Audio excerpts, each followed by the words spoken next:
We are live. All right. So I'm excited to be here again today. Sharing, this is video 3 of 4 on the 4 steps. And I'm calling them steps. It's not like they happened subsequently in steps. They're concepts, practices. I didn't know what to call them, but these are things that truly, really have helped me on my journey of changing my relationship to food and coming back home to my body. If you missed video 1 and 2, you can find them on the Facebook page. Just scroll back or go to the video tab, and you'll find them there. I've also uploaded them on my YouTube channel, and probably the easiest way to find that is go to my website, rochelleledwig.com, scroll down to the bottom, and you'll find the YouTube icon. Really funny, I was on there uploading them the other day and I found some old videos of mine from like over 2 years ago, and they were kind of embarrassing but I'm leaving them up there because it shows me how much I've grown, which is kind of cool to just look back at those old videos. But yeah, so if you want to watch video 1 and 2, they are also on my YouTube channel. Hi Kristen. So yeah, video 1 was about presence, video 2 is about acceptance, and today I want to talk about changing our relationship to pain. And this has been truly, really so helpful for me, and the work that I do with my clients now, and again, I want to bring in this important distinction between pain and suffering, and I know I talked about this in my last video, but it really is so important. And I know for such a long time I thought I was feeling emotions, but I really truly wasn't. I was feeling the suffering that my mind was creating, right? And so when we start to build that awareness and that understanding, we can learn to discern the difference between what is actually pain in the body that needs to be felt and what is suffering that our mind's creating, and take that step back and observe and not identify with that, right? Because we don't need to feel that suffering. Just as that quote says, pain is inevitable, suffering is optional. It is so true. So part of the reason we use food, a huge part of the reason we use food, is to numb our pain, right? At a very young age, we learn like both emotional and physical pain that we need to get rid of it as fast as we can. Like if you think about when you were a kid and you fell off your bike, your parents wanted to get rid of the pain and make it go away as fast as it could, right? You might have heard things like good girls don't cry, or you might have gotten punished for expressing anger. So we internalize all of this and we suppress, right? At the same time, we aren't taught how to be with and feel the intensity of our emotions as well.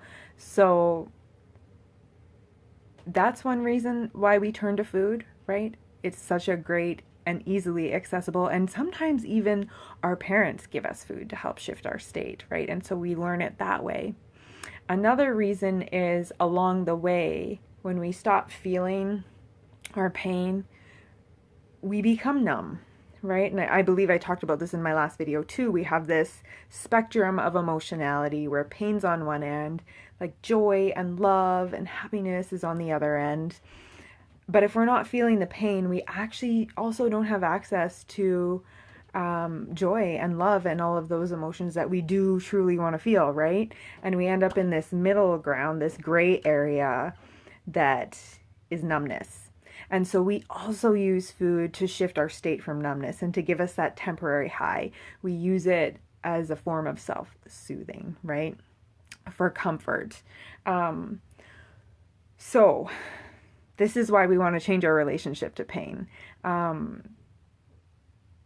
Also, if we don't change our relationship to pain and we continue to suppress, those emotions are going to manifest in other ways, right?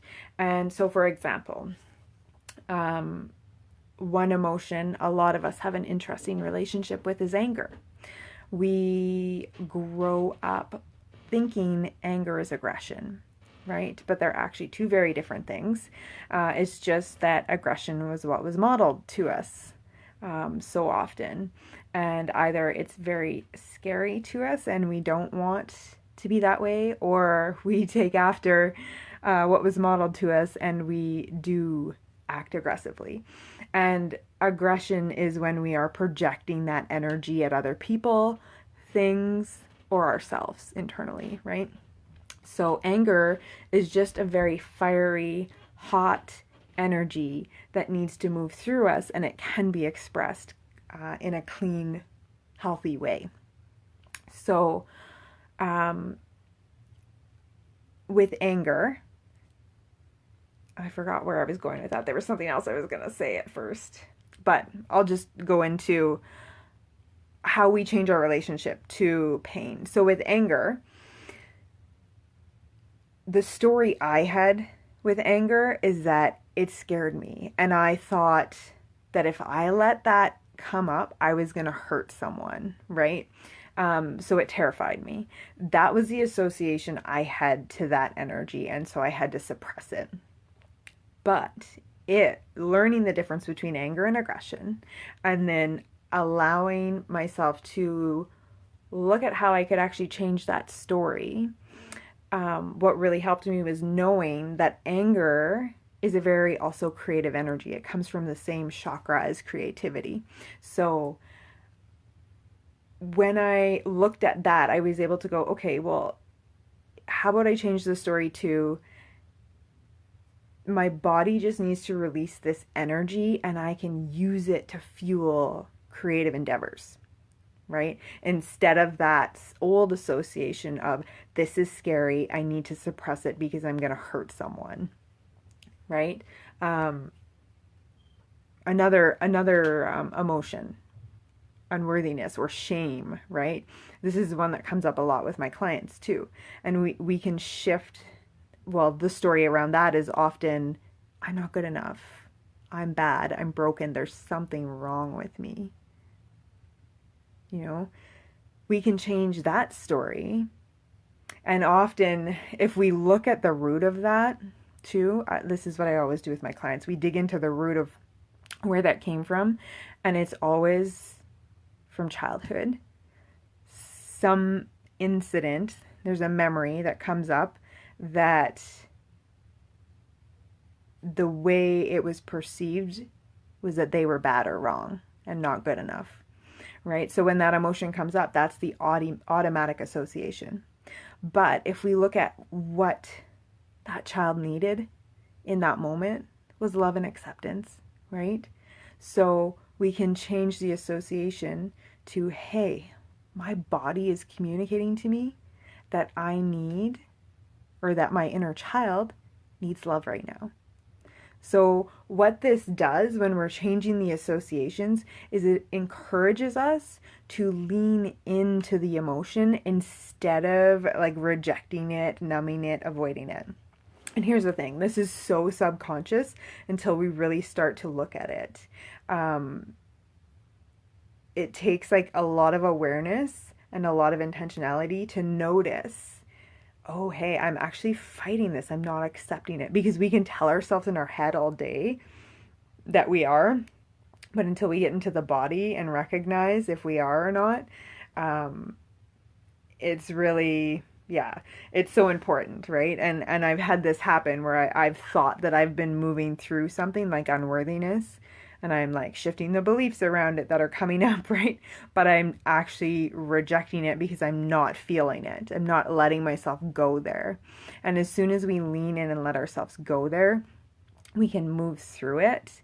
And what that does is it helps release some of that and create this space in our body. And then we get to feel that lightness, and we get to have more access to those higher vibrating emotions, right? Like the deeper we go into the pain, the more access we have to the lighter emotions. And so it's just like this spectrum, and the deeper we go, the more access we have. And so this has been so powerful and important in my journey and the work I do with my clients in helping, stop that behavior of turning to food as a coping mechanism, because this is why we turn to food, right?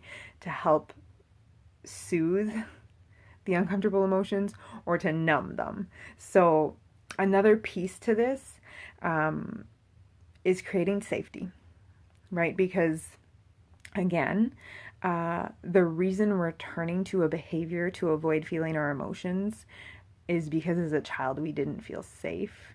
So resourcing the sensation of safety is another very important aspect of this, layer of this, if you will. And we can do that, like, we have access to that in our body, right? It's just that we're focused on the parts of us that don't feel safe. And that's partly the mind, right? The mind is so rooted in fear and scarcity and always scanning the environment for a threat. So it is focused on what doesn't feel safe. But if we shift that attention to access the safety that's actually innately within us, it allows our inner child to feel safer in leaning in to those uncomfortable emotions. So, one way you can do this is really powerful is to think of a memory of when you felt safe and accepted and just seen and able to take off your masks and just be who you are. And maybe that's alone in your room. Maybe it's with a friend, maybe it's with a family member, maybe it's with a pet. Whatever it is, if you have a memory and you think of that memory and you notice what you feel in your body and anchor that sensation in, anchor that sensation of safety in, then you can resource that and feel into that before you move into, say, the emotion of anger, if that's what's coming up for you, so that the inner child part of you feels safe and doesn't sabotage you and turn to food or any other form of coping mechanism, right? So, yeah, that's all I've got to say about changing our relationship to pain. It's such an important part of the process and the journey of healing our relationship with food and coming back home to our body, because our body is where we feel pain and food is what we use to suppress it, right? So it's such a big piece of this journey and this process. And it's so important too that we just normalize and accept the fact that that's what we're doing.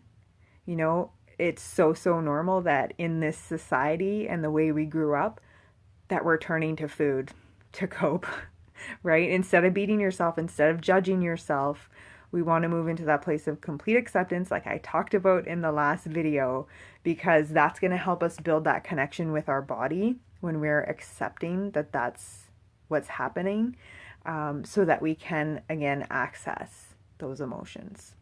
So I will be back on next Monday for the 4th video. I'm super excited to share another step or concept practice that has really helped me on this journey and that I use with my clients. And like I said, if you missed video 1 and 2, you can find that on the Facebook page or my YouTube. And I was saying at the very beginning, I was uploading them to my YouTube and found these old videos I did like over 2 years ago, and they're really embarrassing, but I'm leaving them on there. There's also dance parties with my dog at the end, so if you make it all the way through, you can see a dance party. Anyways, I hope you guys have a wonderful evening, and we'll chat to you soon. Bye.